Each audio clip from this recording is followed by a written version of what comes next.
really did a lot of research in studies to see what kind of categories are helpful to describe music. The ability to explain your product as easy as possible. Also, if it's like a super complicated infrastructure and stuff, but you need to find a way to to tell the story and to have an easy explanation for this, what you're actually doing. Thought of describing those mood and build up a system, a taxonomy with over 26 categories right now. So we can just describe music like to say, is it high energy? Is it female, male voice? Is it has it a wide spectrum or is it very small? You always need to tell the other people's like the end users like what they can do or what is their profit of it. Otherwise it's like pretty hard to explain when you're in the B2B business that they're getting an idea what you've done. And especially when you have like a virtual product.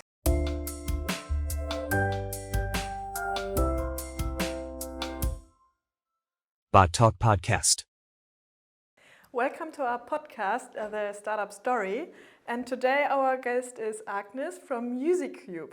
And I would say you would start just to introduce yourself a bit. Yeah, thank you for having me here with your podcast. I'm really excited about talking Musicube and startup life and stuff like that. So as you said, my name is Agnes. I'm from Musicube. We funded Musicube in December 2019, and our vision was that good music deserves to be found in every way. So this is somehow the vision, the claim we had to play around with our name and with our vision. Yeah.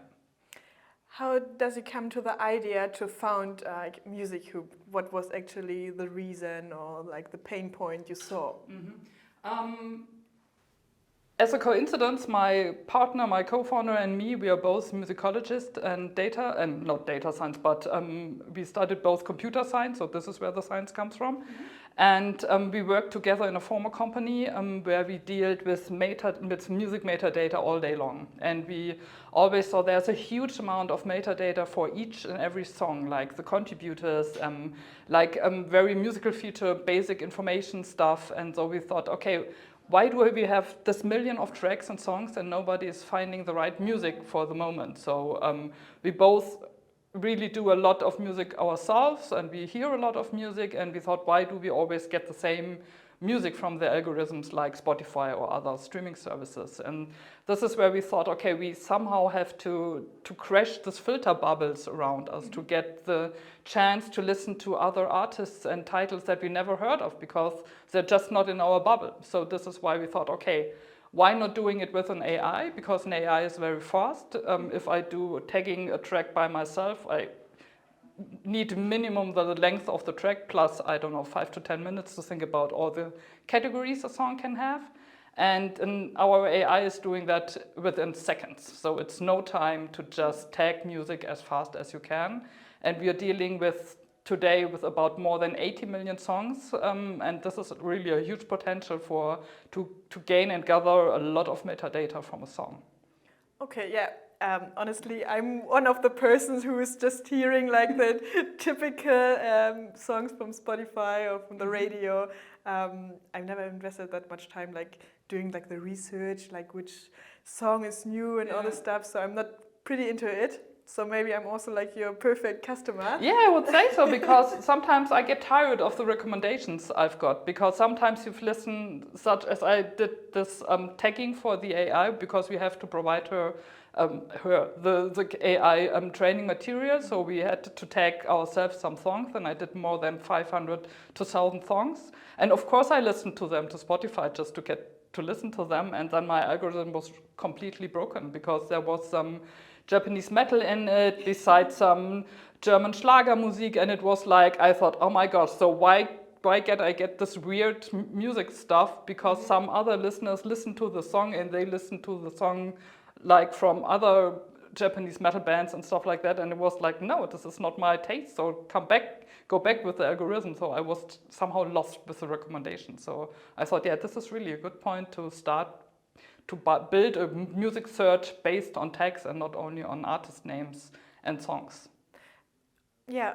Like how does it actually work? So do you have maybe a connection to different service provider where you're getting like the data or the music source? So I mean, like there must be like some connection, and then as a user, I just type in like my type of music I like, or are there specific KPIs I need to insert that I'm gonna find like some good music for me and my special taste maybe? Yeah, good question. So there are many answers in it. So I try to make it simple and short. So Perfect. our former company was a service provider for the music industry. So there's where we get all the data from, and we trained our AI with metadata from more than 15 million songs. So we had a really good ground base to teach and learn the AI to get the right text. We create, or as I say, of course we had a team, and there were AI specialists, data scientists, all musicologists as well. So we really did a lot of research in studies to see what kind of categories are helpful to describe music. So it could be this mute stuff, as you mentioned, like I'm looking for happy songs, sad songs and stuff like that, but we get some levels more because where we are thinking about how we can describe the word happy, because happy can mean for every and each other listener something different. Because if you're a metal lover, you think a happy song sounds different like if you're a jazz lover. So there's no one happy thing. So we thought of describing those mood and build up a system, a taxonomy with over 26 categories right now. So we can just describe music like to say, is it high energy? Is it female, male voice? Is it has it a wide spectrum or is it very small? Because a happy song is often something like a wide spectrum. It's not so minimalized with music. It sounds good loud, not too silent and stuff like that. So these are the taxonomy we are thinking of, and then we trained our AI, and we trained the AI with this huge database to learn how to take the music, and we always correct it. And it's just like thinking of a baby coming up to the world with no idea what the world provides, and then you show this typical, this is a dog and this is a cat picture, and you do it all the time until the system recognizes, okay, this is a dog and this is a cat, and this is pretty the same we do with the AI. So we developed the AI and trained with all the material we got. Okay, so I also get like recommendations when I first like started with Musicube as a user. I say, okay, I like this type of music, and I also like this one, and then you also like learn like which type I really like and make some recommendations. Or this is where we wanted to end. Finally, this is where our vision was, like to say, okay, we give you as a user the possibility, in the best case in Spotify directly, just not to use another tool, but to say, okay, I'm in Spotify, I now want to have listened to other music, and now I can make some adjustments for the music search. So, but there we are not now, and we don't get there, I guess, because we now acquired a Songtrader, but this is another story. But we built a music search engine, which you can use on our website. It's called musicube.be. There we have something called a playlist generator, and there you can make some adjustments. There you can say, okay, I want this kind of mood, I want this kind of tempo, I want to have a high energy, I want to have minimal wide spectrum and stuff like that. So there you can decide and play around with all the tags we have, and then in the best case, our AI provide you a playlist, which could be of different, could have different kind of songs in it, where you just can listen through and say, okay, this is nice and this is I like. We are not there that the AI learned from your behavior from the music-wise. This has to be one of our next step if we are thinking of going with B2C. But we stay with B2B right now, and we started as a B2B startup, and we want to help rights owners, labels, publishers, artists with huge catalogs to get the music good tagged so that they themselves can find music in between their catalog. Because we talked a lot to partners or to potential partners or to artists to learn about how can we go on with our vision concrete, so to say. And this is where we thought of, okay, they have this huge catalog, all of them has big catalogs, and we want to help them to get the idea what kind of music is in their catalog. Because if you are asking an artist to provide any song with typical tags, and he said, yeah, okay, I remember I composed something like that, but I do not know how I got the title or what's the name of the song, and just to search through the catalog is something impossible. So we thought of providing now something like what is called by us Musicube Cloud. Is a tool where you just can upload your own catalog, get the AI tagged all the songs, and then you get back the tagged songs, and then you can have a better search in between your songs. So we just not think of the customer at the end, but we think of the B2B part in our business. But the idea was somehow always to say, yeah, let's think of the customers. Let's see that Spotify will acquire us and say, okay, cool music search engine, just get started with this. So this was the idea at the very beginning. Yeah, okay, but this is maybe like a longer track to come there, that maybe Spotify is also including you as a search engine, and then it's like kind of smart first starting with a B2B business and say, okay, now you can have more diversity in your catalog when you just like using us and our AI and getting like some ideas, because I could imagine if I'm working like for a company and then I need to search for some cool, nice songs which maybe no one knows, and then I can just take it and make it like big or something. Then it's like also very useful for the companies, I could imagine. Yeah, right. Yeah, this is the thinking we had. Yeah. Okay, yeah, cool. So, but you're trying to stick to your big vision to go also to the B2C, or? Nowadays, we are not thinking of B2C anymore, because with Songtrader in the background, we have really another no, it's not really new, but it's a different approach of our idea. The idea is still the same, to make a catalog searchable. So, and with Songtrader, we also have a really huge catalog, which has to be searchable as well. So we help them to get the next step on their database. And then to provide, because Songtrader is a B2B licensing platform from the US, and they are dealing with music supervisors, brands, to provide the right music, to find the right sonic branding and stuff like that.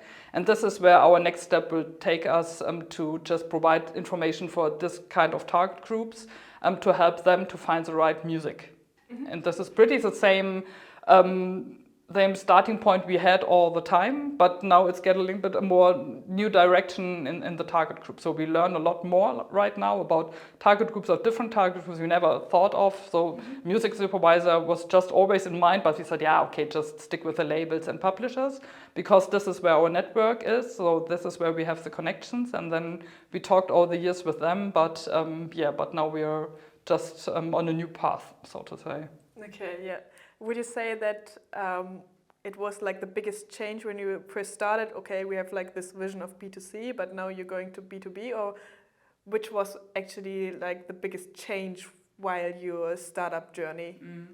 We made a lot of big changes, big decisions in our mind, but it was always smaller steps if you see it now in the retrospective, so to say. We never thought of really being B2C, but it was easier in the startup world and for the investors to tell the story like a B2C point of view, because they never get the idea if you're in a niche like the music industry, and this is not really a huge market, it's everywhere, but it's not the huge market in the world. So it's very nichey, and then if you talk to them with any investors who are not firm with the music industry and how the music industry works, then they were like, what do you want exactly? So, and this is why we try to start, okay, we are telling our story from a B2C perspective, just to make clear what the idea is behind that, because then it's easier to talk about the story. And if it comes further on, we say, okay, but we want to stay B2B and something like the Google of as music search or something like that, to just get a clearer picture of what we do. So the idea was never to be B2C, but yeah, it's a problem that we always tell a B2C story if we start with Musicube, but it always was a B2B thing. Because it was just like too complicated actually to explain what you really done. Yeah, right. Yeah. Okay, I can imagine, because sometimes we also have like this problem, like when my family asking me like, what are you actually doing at BotTalk? I was yeah, we have like text to speech and an AI, and then there are lots They're of off. question marks. Yes, Right. so I have like the good option that like my family is from northern Germany, and then I always say go to the SAZ, everyone knows, and there's like a little play button. This is what I do. This is like pretty good because you always need to tell the other people's like the end users like what they can do or what is their profit of it. Otherwise it's like pretty hard to explain when you're in the B2B business that they're getting an idea what you've done. And especially when you have like a virtual product and the AI, and then everyone is always just like, oh, it's too complicated for me, I didn't get it. And it's always just like stick and think in the mind of the people that everything technical must be super complicated. And so we choose the easier way, but it's not the very truth about our business, so to say. But we stick very to it. So we learned that it's much clearer to tell it on this way and not just to say, we have an AI and we have a database and there are a million of songs in it and boom. I think so. Yes, it's always pretty important, I think, to like you have the ability to explain your product as easy as possible. Also, if it's like a super complicated infrastructure and stuff, but you need to find a way to tell the story and to have an easy explanation for this what you're actually doing, and normally like the technical stuff you always like need to cut out from, like the normal conversation. Because they're all not techies. And music is such an emotional topic.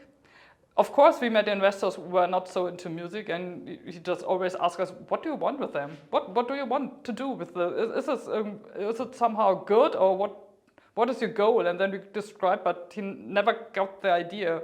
As easy as we tried to explain it to him, but it was like far away from him. So we've learned, okay, we have to really tell an easy story to just get the first access, and then to see if we can go further on, and then we can deep dive into the technical stuff and show some pictures of how our AI is working or how the process could look alike, but never at the very first beginning, because then we are lost.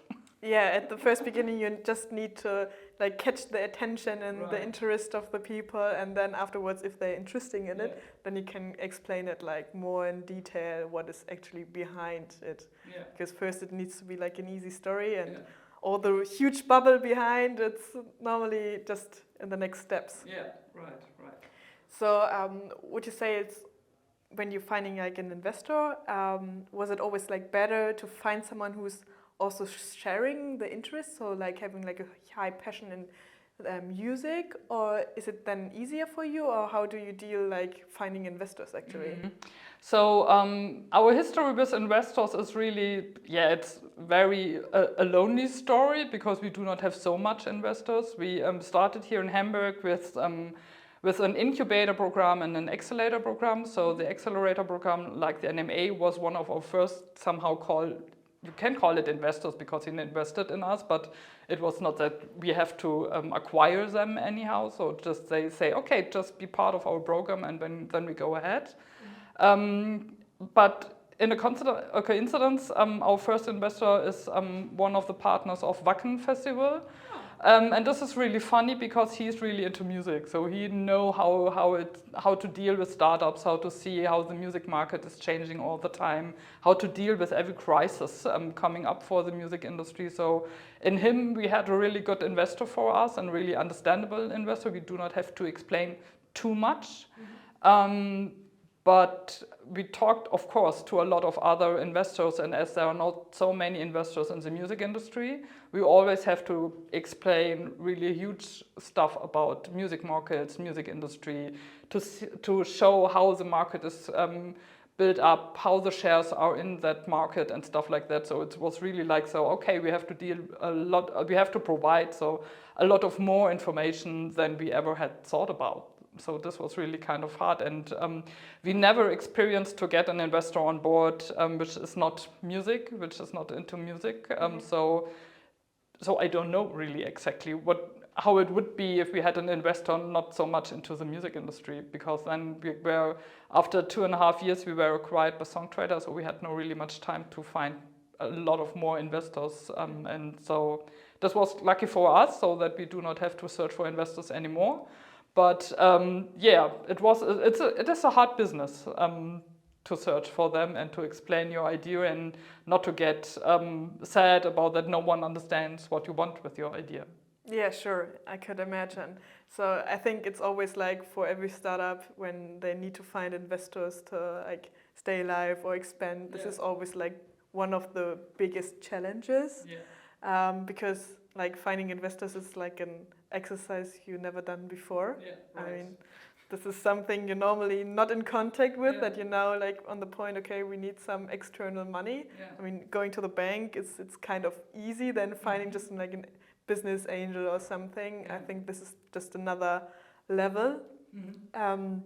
So do you have some like maybe some recommendations on your perspective when you was like in these talks with investors? Because I could imagine that like lots of startup founders have lots of fears regarding this point. So, and you were like in several talks. Maybe there is something you can share to take the fear from the people and just to motivate them when they're at this point.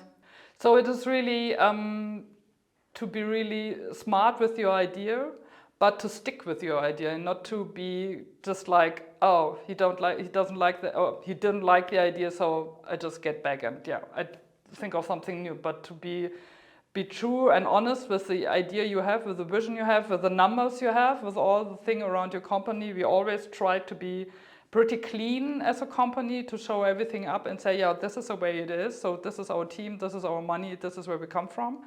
And to stick by our truth, so to say, and never to change and play some games with investors just to get their attention.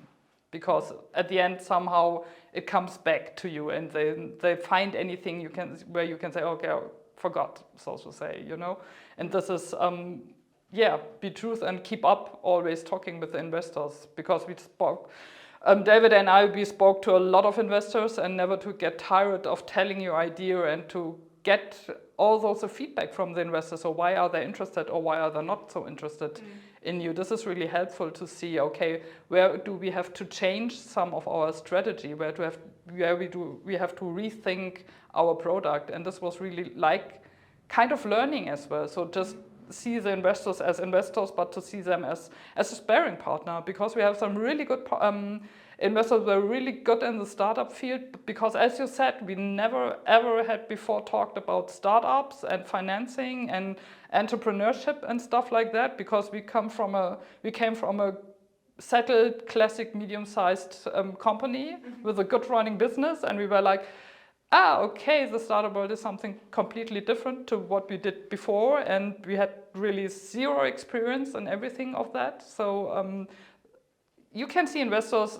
as a partner, not just as a bad guy behind the money, but as someone who is really interested in help you and who is interested in your idea. If you have the first talk with him, he's really interested in you. So this is the first step, and just to keep this interest. And if it fails, you just ask them why. What is the reason? What can we do better for the next time? And they were all really eager to help us and say, do the next time this, mention this point and stuff like that. This was really great. Yeah, actually the point that you said, like, see your investor as a sparring partner, this is like really nice also for me now, because I wasn't like in the investor talks, that's why it's pretty interesting for me as well. And I could imagine when I see now just my investor as a sparring partner, because like they have lots of experience and they're like super smart, smart guys sitting there in front of you. And then if you say, okay, it's nice when they invested in you, I mean, this would be like the goal of the talk, but also see maybe the advantages, just having the chance to talk to the people, because maybe they're not investing in you, but you're getting like lots of ideas and just like discussing your product, and there's also like a huge huge advantage, and what you can like take out of this like these meetings. And then I think this would take a lot of fear for myself when I'm going into this call or meeting, and I said, okay, maybe I can just win. Maybe I'm not winning the investor, but in every case I am taking advantages and a win out of this meeting, and this is like a pretty nice mindset, I think, in like negotiating with investors. Yeah. And the thing is, every investor has a network himself. So maybe this network could be helpful for you, because if he say, okay, no, I'm not the right for you, but maybe if he had a nice talk about the product and he get a pretty good idea what you're doing, and then maybe he has someone else in his network circles where he can say, okay, but maybe this guy or this investor could be something for you, so someone for you. So it's pretty helpful to be clear with an investor and to see an investor also as a human. Yeah. So to say, it's not a money machine. So we often think of that because we want money from them, but also if they have ideas, if they can be a sparring partner, it's really helpful to have them on your board. Yes, because it's not just about the money, it's also about their network and their knowledge and all the stuff. So, and when you have an investor on board, it's also like kind of a mentor who can give advice and all the stuff. So it's not just like you're getting money and then never see you again, maybe at the end of the year when you get like some revenue or something. Yeah, that's pretty cool. Like it's nice to know, and like hearing about your experience actually. Happy to share. All right, so do you have any, like, having startups or going to the startup journey, it's always like going up and down. So do you have any like personal learnings that you have gained through this journey maybe?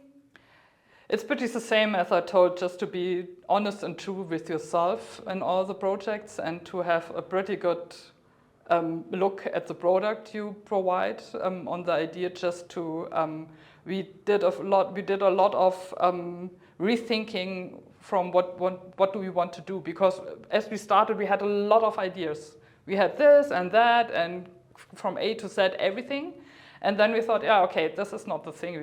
We cannot provide 100 different services for our customers, so we have to stick just to one and always get concentrated with what you want. To be really fast was an experience like that we never had before, because if you're working in a good running business, there's no one thinking about, you have to deliver that on a particular time. But as a startup, you learned, okay, you have to be really fast so your competitors not get the same goal as you did, and just to stick on the product, to be with your product. And so we made a lot of adjustments with our products, and this was what I've learned to be really, it's fast thinking somehow, It's not, it sounds a little bit stupid maybe, but it's really this fast thinking of your product, and to change every direction, to change the view of your product, but somehow to stick with the core, with your idea, but to see what kind of approaches you can get. And there's a network really helpful, because if you talk to potential customers, if you talk to potential investors, and if you see them all as a sparring partner, you can really develop your product with them together. And the idea of working for me is always to work with your potential customers to get the right product at the end, which is really used by them, and not just to have these fantastic idea to say, okay, we built some big great product and everyone likes it, so you can do, but you also need the customers to say, it's a really good product, I will recommend them to my other partners, and so it's go on and on. So this is really something what I've learned in a really fast way during this time. So this was a big learning, and it's fun, because it's challenging you all the day, all the time, to speak with. Where have you ever the possibility to talk to so many different kind of peoples and to share your idea and stuff like that? Never in your normal business life, but if you're a startup and you're looking for new partners, for investors, this is really it's an exciting time. So I tried to enjoy, but sometimes, of course, you were like, the money is getting less, so what do we do right now? And then it's like, okay, the heads up, stand up, and go on, and not to think about the bad side of that. Yeah, don't overthink some problems. Just try to like solve them quick and flexible. And okay, maybe sometimes it's not the perfect solution, but it don't have to be perfect. We just need to go like in little steps further and don't stuck to a problem thinking like 2 weeks about it and then like the train is gone. Yeah, like something yeah, like right. this. And allow failures, you know, you can make mistakes. So Yes. that sometimes they can cost you money, but sometimes it's just you just get a new experience with something and you say, okay, this is the way, we never have to do it again, but let's think of another way or something like that. So accept the failures and talk about the failures, of course, to see, okay, this was not so good, so let's change into something different. Yes, thank you, Agnes. Thank you very much for all your thank you. insights, which you shared today, and that we're getting to know like Musicube. Yeah, and also like our audience, check out Musicube and see what they're actually doing. And yeah, see you next week.